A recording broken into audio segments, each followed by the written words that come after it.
This stint low-key changed how my entire makeup looks. I started using it as a blush because I liked the shade. ഇതിന് സമയമില്ലെങ്കിൽ നല്ല നനച്ച തുണി വെച്ചിട്ടൊന്ന് തുടച്ച്.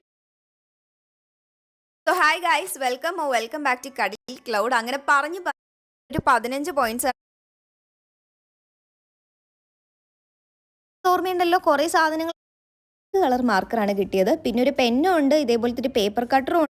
ഇത് മറ്റേ കുറെ കളേഴ്സിൽ എഴുതാൻ പറ്റുന്ന മറ്റേ കളർ പെൻ. പിന്നെ അടുത്തത് ഇത് കാണുമ്പോൾ നിങ്ങൾ പെന്നാന്ന് വിചാരിക്കും, പക്ഷെ ആക്ച്വലി ഇത് പെൻസിലാണ്. കുറേ കാലം നീണ്ടു നിൽക്കട്ടെ, നമുക്ക് ഷാർപ്പൻ ചെയ്യേണ്ട ആവശ്യമൊന്നുമില്ല. തുറന്നു കഴിഞ്ഞാൽ ഇതിനകത്ത് തന്നെ ഒരു റബ്ബറും കൂടെ ഉണ്ട്. പിന്നെ ഇത് ഒരു പിങ്ക് കളർ മാർക്കറാണ്. ഞാൻ പിങ്ക് കളർ സെറ്റാണ് വാങ്ങിച്ചത്, അപ്പൊ പിങ്ക് കളർ മാർക്കറാണ് കിട്ടിയത്. പിന്നെ ഒരു പെന്നും ഉണ്ട്, ഇതേപോലത്തെ ഒരു പേപ്പർ കട്ടറും ഉണ്ട്. പിന്നെ എനിക്ക് ഏറ്റവും കൂടുതൽ ഇഷ്ടപ്പെട്ടത് ഈ ഒരു റബ്ബറാണ്. ഉള്ളിൽ ഒരു ചെറി ബ്ലോസത്തിന്റെ ഒരു കുഞ്ഞു ഫ്ലവർ വരുന്നുണ്ട്. ക്യൂട്ടല്ലേ? ഇതെന്താ സാധനം എന്ന് എനിക്ക് ആദ്യം പിടിയിട്ടിട്ടുണ്ടായിരുന്നില്ല. വേറൊന്നുമല്ല, സംഭവം വൈറ്റ്നർ ആണ്. ഈ ഒരു സെറ്റ് വാങ്ങിക്കഴിഞ്ഞാൽ മൾട്ടിപർപ്പസ് ആണ്. അപ്പൊ ഇതിന്റെ ലിങ്കും കൂടെ കൊടുക്കാം. And next thing, prepare your bag and pouch. ഈ ഒരു കാര്യം ഇന്ന് മാത്രം ചെയ്യേണ്ട കാര്യമല്ല, നമുക്ക് ക്ലാസ് എപ്പോഴൊക്കെ ഉണ്ടോ അതിന്റെ തലേ ദിവസം മറക്കാതെ ചെയ്യാം. പുതിയ ബുക്സ് ഒക്കെ പ്രോപ്പർ ആയിട്ട് കവർ ചെയ്തിട്ടുണ്ടോ, നെയിം സ്ലിപ്പ് ഒട്ടിച്ചിട്ടുണ്ടോ, ഉള്ളിൽ പേര് എഴുതിയിട്ടുണ്ടോ എന്നുള്ളതൊക്കെ ചെക്ക് ചെയ്ത് നോക്കുക. പിന്നെ എപ്പോഴും ടെക്സ്റ്റ് ബുക്കും നോട്ട്ബുക്കും ഡയറിയും അല്ലാതെ നമുക്കൊരു പേഴ്സണൽ നോട്ട്ബുക്കും കൂടെ കീപ്പ് ചെയ്യാനായിട്ട് ശ്രദ്ധിക്കുക. നോട്ട്ബുക്സും ഡയറീസ് ഒക്കെ നമ്മുടെ സ്കൂൾ പർപ്പസിന് വേണ്ടിയിട്ടല്ല നമ്മൾ യൂസ് ചെയ്യുക. ഈ ഒരു നോട്ട്ബുക്ക് നമുക്ക് പേഴ്സണൽ ആയിട്ടുള്ള കാര്യങ്ങൾ എഴുതി വെക്കാൻ വേണ്ടിയിട്ടാണ് യൂസ് ചെയ്യുന്നത്. ഫോർ എക്സാമ്പിൾ, ഇപ്പോൾ സ്കൂളിൽ നമുക്കൊരു ഫ്രീ പീരീഡ് കിട്ടുകയാണെങ്കിൽ നമുക്ക് വേണമെങ്കിൽ വീട്ടിൽ പോയിട്ട് നമുക്ക് എന്തൊക്കെ ചെയ്യണം, നമ്മുടെ ടു ഡു ലിസ്റ്റും കാര്യങ്ങളൊക്കെ എഴുതി വെക്കാനായിട്ട് ഈ ഒരു നോട്ട്ബുക്ക് യൂസ് ചെയ്യാം. ഇനി അതല്ല, നിങ്ങൾക്ക് യൂട്യൂബ് ചാനൽ ബെറ്റർ ക്യാരി ചെയ്യാം.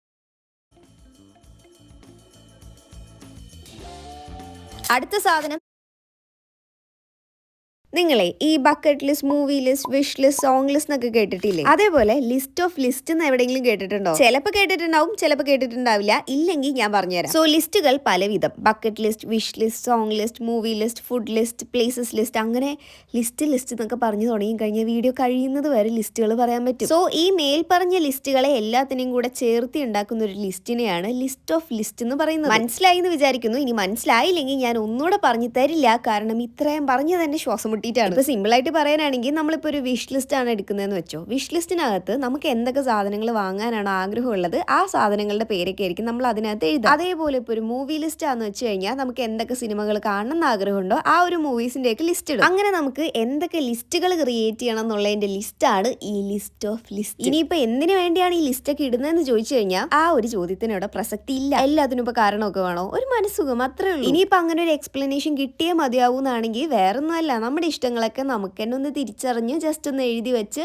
ഒന്ന് പുളകം കൊള്ളാൻ വേണ്ടിയിട്ടാണ് ഇതൊക്കെ എഴുതുന്നത്. അങ്ങനെ ഒരു ലിസ്റ്റ് ഓഫ് ലിസ്റ്റിന്റെ ജേർണലിംഗ് ആണ് നമ്മളിപ്പോൾ ചെയ്തത്. ഇന്നത്തെ വീഡിയോ മൊത്തത്തിൽ ഒരു ലിസ്റ്റിന്റെ മയമായി പോയി. എന്താണെന്നറിയില്ല, ഇന്ന് ഈ ഒരു ജേർണലിംഗ് ചെയ്ത് കഴിഞ്ഞപ്പോൾ ഉള്ളിൽ എന്താണെന്നറിയില്ല ഭയങ്കര ഒരു മനസ്സുഖം. ഇതുവരെ ഒരു ലിസ്റ്റ് പോലും ഇടാത്ത ആൾക്കാരാണെങ്കിൽ ഈ ലിസ്റ്റ് ഓഫ് ലിസ്റ്റ് ആദ്യം തന്നെ ഇടുക. പിന്നെ വീഡിയോയ്ക്ക് ഒരു ലൈക്കും കൂടെ മറക്കണ്ട.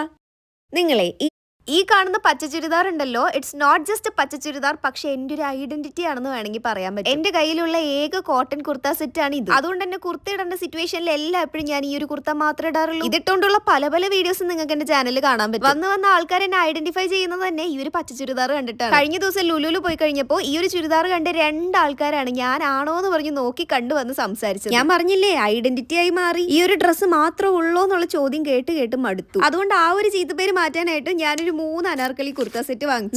നോക്കണ്ട, സംഭവം നല്ല ലൂസാണ്. ഇതുപോലെ തന്നെയായിരുന്നു ആ ഒരു പച്ച ചുരിദാറും. അഴിച്ചു മടുത്തിട്ടാണ് ആ ഒരു കോലത്തിലാക്കി എടുത്തത്. ഈ ഒരു കുർത്തയും പച്ച ചുരിദാറും ഏതാണ്ട് ഒരേ ഫാമിലിയിൽ പെട്ട ആൾക്കാർ തന്നെയാണ്. കുർത്തേന്റെ കട്ടും തുണിയും എല്ലാം സെയിം ടു സെയിം. ഇതിന്റെ ഷോളിനും അത്യാവശ്യം നല്ല ലെങ്ത്തും ഉണ്ട്, പാന്റിനും അത്യാവശ്യം നല്ല ലെങ്ത്തും ഉണ്ട്. അടുത്ത കുർത്ത സെറ്റ് ഞാൻ അത്യാവശ്യം പ്രതീക്ഷയോടെ വാങ്ങിച്ചതായിരുന്നു, പക്ഷെ എന്റെ പ്രതീക്ഷയോടൊത്ത് അത് അങ്ങോട്ട് വന്നില്ല. ബോഡി പിന്നെയും വലിയ കുഴപ്പമുണ്ടായിരുന്നില്ല, പക്ഷെ കൈയൊക്കെ ഭയങ്കര ലൂസായിരുന്നു. പക്ഷെ എന്റെ പ്രശ്നം അതായിരുന്നില്ല. ഈ ഒരു ഷോൾ ഉണ്ടല്ലോ, ഷോളിന് അത്യാവശ്യം നല്ല ലെങ്ത്ത് കുറവാണ്. പിന്നെ എനിക്ക് പേഴ്സണലി തോന്നിയത് കുറച്ചുകൂടെ തടിയുള്ള ആൾക്കാർക്ക് ഈ ഒരു കുർത്ത ഇട്ട് കഴിഞ്ഞാൽ നല്ല. ഈ കാണുന്ന പെന്നിന്റെ സെറ്റ് കുറെ കാലം മുൻപ് ജേർണലിംഗും ക്രാഫ്റ്റ് ഒക്കെ ചെയ്യാനായിട്ട് എന്തായാലും യൂസ്ഫുൾ ആയിരിക്കും എന്ന് പറഞ്ഞ് ഞാൻ വാങ്ങി വെച്ചത് മാത്രമേ ഓർമ്മയുള്ളൂ. അതിനുശേഷം ഈ ഒരു പെന്നിന്റെ സെറ്റ് ഞാൻ കൈ കൊണ്ട് തൊട്ടിട്ടില്ല. അപ്പൊ ഞാൻ വിചാരിച്ചു ഇന്നത്തെ വീഡിയോയില് നമുക്ക് ഈ ഒരു പെൻ യൂസ് ചെയ്തിട്ട് എന്തെങ്കിലുമൊക്കെ ചെയ്ത് നോക്കാം. അപ്പൊ ഇന്ന് നമ്മൾ പരീക്ഷ നോക്കാൻ പോകുന്നത് ഒരു ലൈൻ ആർട്ടാണ്. ലൈൻ ആർട്ട് എന്നും പറയാം, അല്ലെങ്കിൽ ഡൂഡിൽ ആർട്ട് എന്ന് വേണേലും പറയാം. കോമൺ ആയിട്ട് നമ്മൾ ഡൂഡിൽ ആർട്ട് ഒക്കെ ചെയ്യുന്ന ടൈമിൽ നമ്മളിങ്ങനെ റിപ്പീറ്റ്. ഈ ഒരു വർഷം എന്റെ ബക്കറ്റ് ലിസ്റ്റിൽ ഉണ്ടായിരുന്ന ഒരു കാര്യമായിരുന്നു കോഴിക്കോട് പോവാന്നുള്ളത്. 2 ആൾക്കാരാണ് അതിന്റെ പിന്നാലെയുള്ള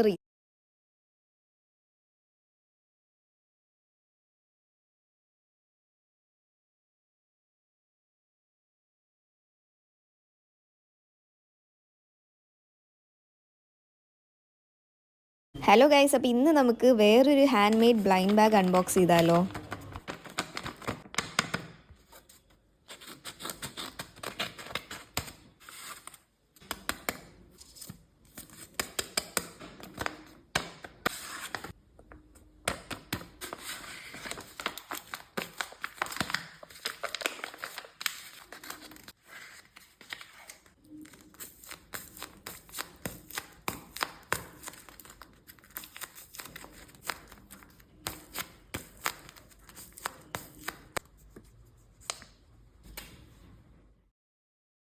കുറച്ച് ഹോം മെയ്ഡ് കവൈസ്.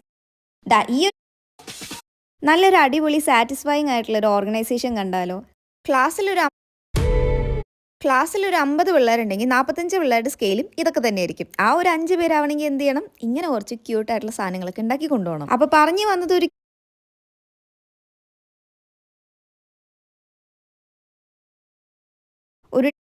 ഒരു ട്രിങ്കറ്റ് ബോക്സ് അപാരതയെ പറ്റിയാണ് ഈ വീഡിയോയിൽ പറയാൻ പോകുന്നത്. കഴിഞ്ഞ തവണ ലുലു പോയ സമയത്ത് ഈ 2 മോളിറ്റ് വാങ്ങിച്ചിട്ടുണ്ടായിരുന്നല്ലോ. അപ്പോൾ അത് വെച്ച് എന്തെങ്കിലും ചെയ്യണം എന്ന് പറഞ്ഞിട്ടാണ് തുടങ്ങിയത്.